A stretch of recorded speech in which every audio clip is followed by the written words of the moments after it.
Hikakin TV 会いました。 TV. じゃあ、これ、お願い。そうそうそうそうそう。 Hello YouTube.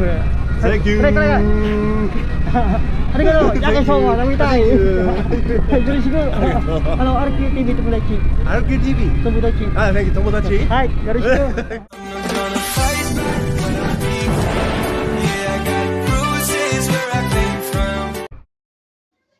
Ohayo gozaimasu mga tomodachi, good morning.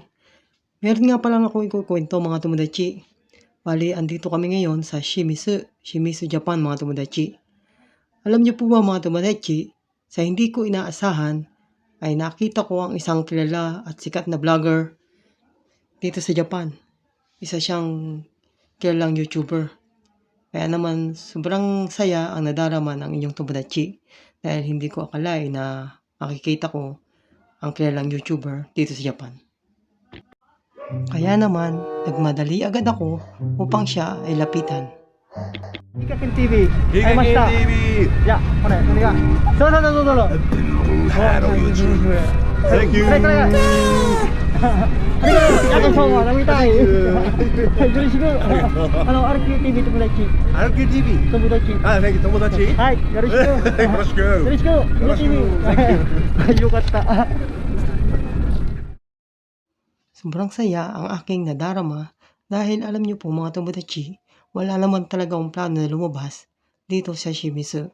Dahil nautusan lamang ako ng aking kasamahan, ng aking isang tomodachi na bumili ng gel dahil ako lang yung may oras para makalabas.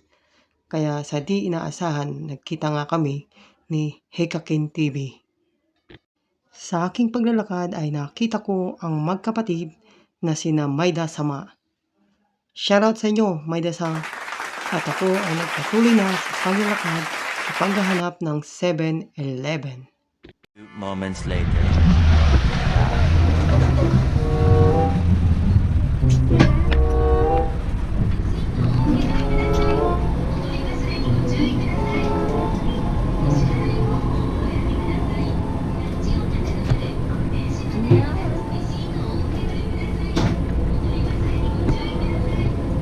Doko ka na? Doko ka na?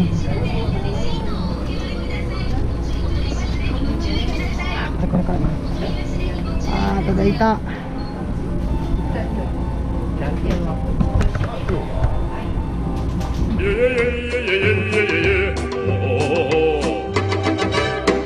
Sobrang nakakatuwa po mga tomodachi. Kasi alam niyo po ba, lumabas po ako ng Shimizu. Dito po sa Shimizu, Japan mga tomodachi. Ano? Alam niyo po, hindi ko po inaasahan na makita ko po yung isa po sa mga sikat na YouTuber dito sa Japan, si Hikakin TV. Kaya sobrang nakakatuwa po mga tomodachi. Hindi ko po siya sukat akalay na makikita ko po. Pero alam ko po siya na dumating po siya dito sa barko namin. Pero sa aking paglabas po ngayon mga tomodachi, andito po siya sa labas. Kaya sobrang nakakatuwa. At nagkita po kami. Mamaya po i-upload ko po mga tomodachi para makilala nyo rin po siya. Isa po siya sa mga kilalang vlogger dito po sa Japan. Japan vlogger po, Japan YouTuber, Hikakin TV. Ay, mata ato de. Masasabi ko na sulit ang aking paglabas dito sa Shimizu, Japan. Kahit na isang oras o isang oras kalahati lamang ang aking paglabas, ay sobrang nakakatuwa at sobrang sulit. Dahil naging mahalaga, unang-una ay nagkita kami ng isang sikat na YouTuber dito sa Japan, si Hikakin TV. Pati ang aking mga kasamahan ay tuwang-tuwa dahil sa mga pinabili nila sa akin sa 7-Eleven. Kaya naman masasabi ko na ang buhay ng isang seaman o ang buhay ng isang marino ay mahirap na masarap. Masarap dahil makakagala ka at makikita mo ang magagandang lugar ng libre.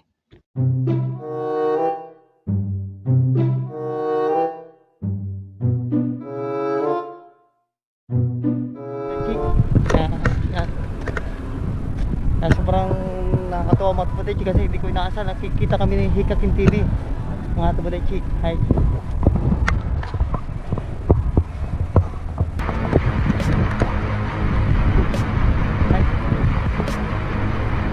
Kaya ito po, tapos naman Tomodachi. Hai.